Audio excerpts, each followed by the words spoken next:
বিজয় বর্মার সঙ্গে কি সত্যিই সম্পর্কে জড়িয়েছেন তিনি? দঙ্গল নায়িকা ফাতিমা সানা শেখকে নিয়ে বলিপাড়ায় এই জল্পনা চলছে বেশ কিছুদিন ধরেই। অবশেষে যাবতীয় গুঞ্জন নিয়ে মুখ খুললেন অভিনেত্রী নিজেই। সম্প্রতি তার নতুন ছবি আপ জৈসা কোই এর ট্রেলার মুক্তির অনুষ্ঠানে এসে নিজের সম্পর্ক নিয়ে সোজা ব্যাটে খেললেন ফাতিমা। অনুষ্ঠানে তাকে সরাসরি প্রশ্ন করা হয় সম্পর্কের ব্যাপারে।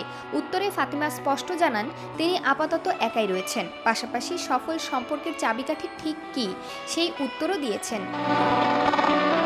অভিনেত্রীর কথায়, যেখানে দুজন মানুষ একে অপরকে সম্মান করেন এবং পরস্পরের মতামত শোনেন, সেটাই সুস্থ সম্পর্ক। সম্পর্কে থাকার অর্থ নিজেকে হারিয়ে ফেলা নয়, বরং একসঙ্গে সেই সম্পর্ককে মজবুত করা। আমার মতে এটাই সফল সম্পর্কের আসল চাবিকাঠি।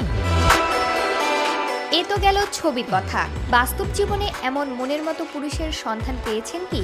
প্রশ্ন শুনেই হেসে ফেলেন ফাতিমা। তার উত্তর, তেমন পুরুষ বাস্তব জীবনে মেলাই ভার, অন্তত আমার জীবনে তো নেই।